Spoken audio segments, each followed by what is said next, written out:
Hello everyone, आप सभी लोगों का एक बार फिर से हमारे यूट्यूब चैनल में स्वागत है। आज के इस वीडियो में मैं आप सभी लोगों से आधुनिक भारत के इतिहास का ये हमारा जो सीरीज़ चल रहा है उसका ये पार्ट 2 है। पार्ट 2 यानी कि सेक्शन बी। ठीक है, इससे पहले एक और वीडियो अपलोड हो चुका है तो आप हमारे चैनल पर जाके देख सकते हैं। इसमें हम आधुनिक भारत के जो भी इतिहास से रिलेटेड इंपॉर्टेंट क्वेश्चन है जिसके एग्ज़ाम में आने के चांसेस हैं वो हम आपसे डिस्कस कर रहे हैं। ठीक है, तो इस वीडियो में मैं आप सभी लोगों से टोटल 25 क्वेश्चन पूछूंगा और वीडियो के लास्ट में एक क्वेश्चन रहेगा, उसका जवाब आपको नीचे कमेंट करके देना है। ठीक है, तो चलिए बिना किसी देरी के शुरू करते हैं। हमारा पहला क्वेश्चन है कि चौरी चौरा की घटना के बाद कौन सा आंदोलन बंद किया गया।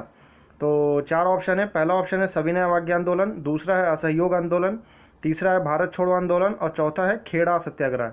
तो चौरी चौरा हत्याकांड क्या हुआ था, उसमें पुलिस वालों को जला दिया गया था। चौरी चौरा नाम की एक जगह है उत्तर प्रदेश में। ठीक है, तो इस आंदोलन के बाद महात्मा गांधी जी ने असहयोग आंदोलन को 1922 में रद्द कर दिया था। उस आंदोलन को बीच में ही बंद कर दिया था। ठीक है, तो इसका B is the right answer. Next question में चलते हैं। क्वेश्चन नंबर 2 है कि निम्नलिखित में से किस आध्यात्मिक गुरु का बचपन का नाम गदाधर चट्टोपाध्याय था।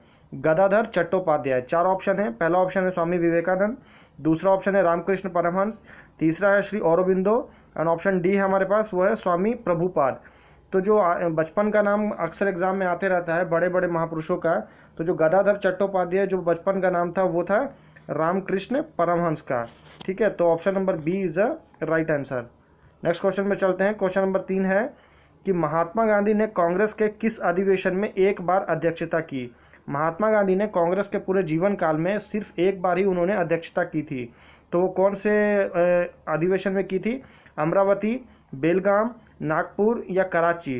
तो महात्मा गांधी ने कांग्रेस के जिस अधिवेशन में अध्यक्षता की थी वो थी बेलगाम का। बेलगाम कहाँ पे पड़ता है? बेलगाम कर्नाटक में एक जगह है, वहीं पर कांग्रेस की अध्यक्षता की थी महात्मा गांधी जी ने।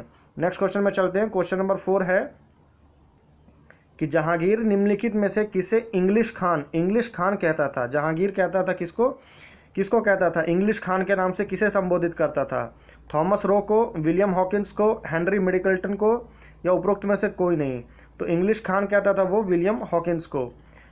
नेक्स्ट क्वेश्चन में चलते हैं। क्वेश्चन नंबर 5 है हमारा कि गवर्नर जनरल लॉर्ड एलनबोरो के कार्यकाल में किस अधिनियम के द्वारा दास्ता को गैर कानूनी घोषित किया गया था? अधिनियम 6, अधिनियम 5, अधिनियम 3 या अधिनियम 8। तो ये काफ़ी टफ क्वेश्चन हो सकता है, तो इसका राइट आंसर जो है वो है ऑप्शन नंबर बी, यानी कि अधिनियम 5 को के तहत दास्ता को गैर कानूनी घोषित किया था। नेक्स्ट क्वेश्चन में चलते हैं। क्वेश्चन नंबर 6 है कि सन 1861 में इंडियन मिरर समाचार पत्र का संपादन व प्रकाशन किसने किया था? Indian mirror. तो चार ऑप्शन है। अमिताभ घोष, रविन्द्रनाथ टैगोर, सुमित गांगुली या मनमोहन घोष और देवेंद्रनाथ टैगोर। तो इंडियन मिरर समाचार पत्र का संपादन व प्रकाशन किया था मनमोहन घोष और देवेंद्रनाथ टैगोर जी ने। नेक्स्ट क्वेश्चन में चलते हैं। क्वेश्चन नंबर 7 है कि राष्ट्रीय विकास परिषद यानी कि नेशनल डेवलपमेंट काउंसिल की स्थापना कब की गई थी? चार ऑप्शन है। 9 अगस्त 1960, 6 अगस्त 1952, 15 सितंबर 1958, 29 अगस्त 1960। तो इसका राइट आंसर होगा 6 अगस्त 1952।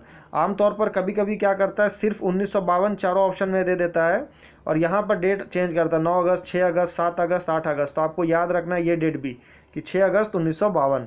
नेक्स्ट क्वेश्चन में चलते हैं। क्वेश्चन नंबर 8 है कि इंडियन नेशनल एसोसिएशन की स्थापना कलकत्ता में किसने की थी? Indian national association. Dwarkanath Tagore, Surendranath Banerjee, Prasanna Kumar Tagore या देवेंद्रनाथ टैगोर। तो इंडियन नेशनल एसोसिएशन की स्थापना कलकत्ता में की थी सुरेंद्रनाथ बनर्जी ने।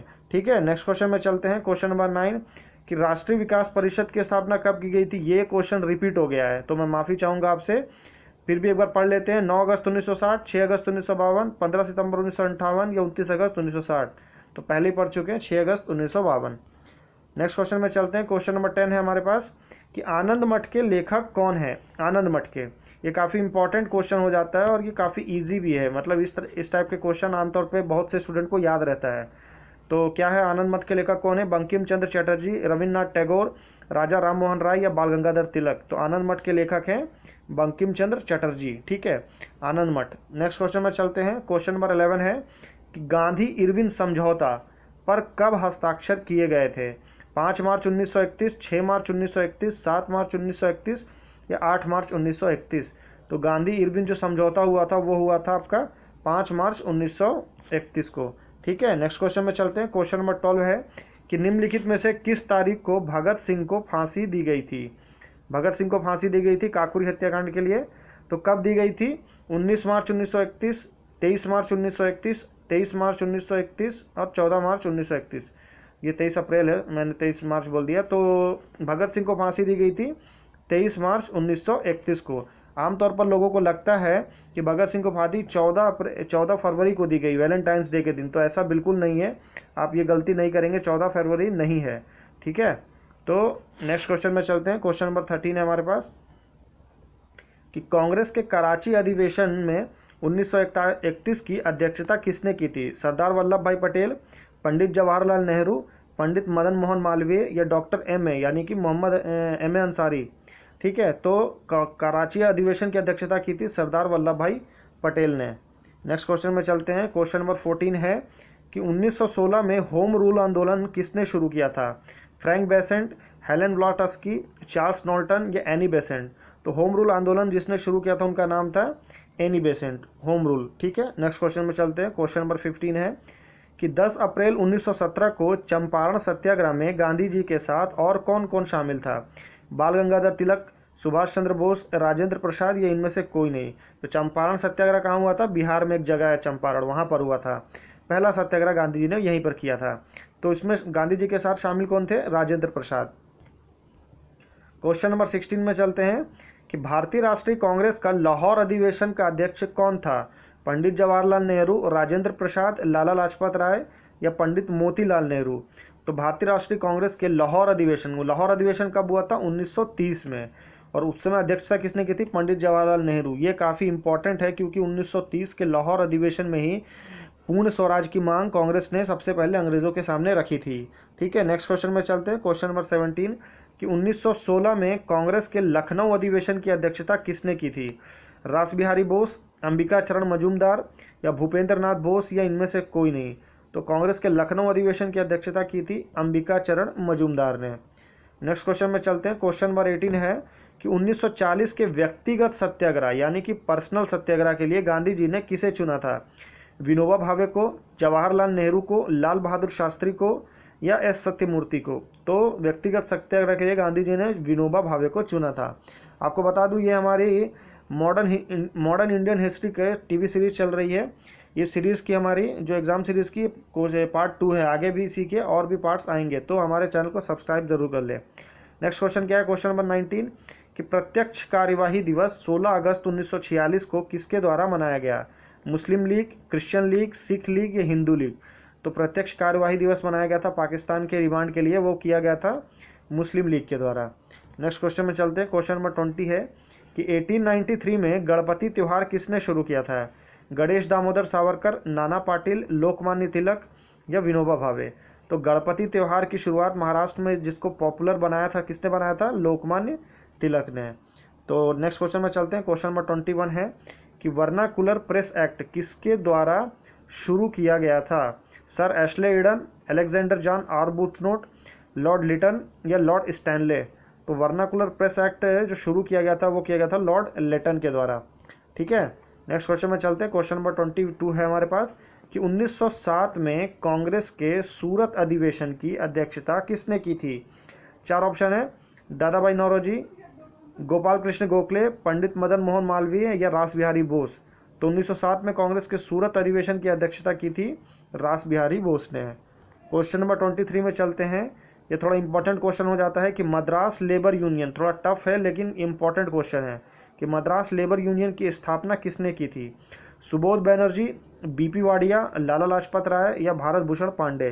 तो मद्रास लेबर यूनियन की स्थापना की थी बीपी वाडिया ने। नेक्स्ट क्वेश्चन में चलते हैं। क्वेश्चन नंबर 24 है हमारा कि भारत का पहला पंजीकृत ट्रेड यूनियन कौन सा है? पंजीकृत पूछ रहा है, ठीक है, पंजीकृत ट्रेड यूनियन। हिंदू मजदूर महासभा, उसके बाद में भारतीय मजदूर संघ, मद्रास लेबर यूनियन या यूनाइटेड ट्रेड यूनियन कांग्रेस। तो पहला पंजीकृत ट्रेड यूनियन जो है वो है Madras labour union. Next question है जो हमारे वीडियो का लास्ट क्वेश्चन है आपका, क्वेश्चन नंबर 25, जिसका आंसर मैं आपको दूंगा और क्वेश्चन नंबर 26 का आंसर आपको नीचे कमेंट करके देना है। तो क्वेश्चन नंबर 25 क्या है कि जलियांवाला बाग हत्याकांड के विरोध में किसने वायसराय की कार्यकारी परिषद से इस्तीफा दे दिया था? सीपी रामास्वामी अय्यर या मोहम्मद अली जिन्ना, बीएन शर्मा या शंकरन नायर। तो वायसराय की कार्यकारी परिषद से इस्तीफा दिया था शंकरन नायर ने। अभी हम जो क्वेश्चन नंबर 26 पूछ रहे हैं, इसका जवाब क्या करना है आपको, नीचे कमेंट करना है, ठीक है। तो कमेंट करना बिल्कुल ना भूलें। अगर आपको इस क्वेश्चन का आंसर पता है तो कमेंट करें, ठीक है। क्वेश्चन क्या है हमारा, देख लेते हैं कि जलियांवाला बाग हत्याकांड की घटना किस दिन घटी थी। 16 अप्रैल 1919, 13 अप्रैल 1919, 3 अप्रैल 1919 या 14 अप्रैल 1919। तो आमतौर पर आजकल ऐसा ही क्वेश्चन आता है, क्योंकि लोगों को 1919 पहले से पता है, ये डेट याद रहता है, तो इसके लिए इस डेट में, और कभी कभी मंथ भी याद रहता है तो डेट चेंज कर देता है सिर्फ। तो इस क्वेश्चन का राइट आंसर क्या होगा, इन चारों में आप मुझे नीचे कमेंट करके बताएं। वीडियो पसंद आया हो तो लाइक करें, और इसी तरह के और भी इन्फॉर्मेटिव वीडियोस देखने के लिए हमारे चैनल को सब्सक्राइब कर लें और बेल आइकन प्रेस कर लें, ताकि आगे आने वाली वीडियो की नोटिफिकेशन आप बिल्कुल भी मिस ना करें। धन्यवाद।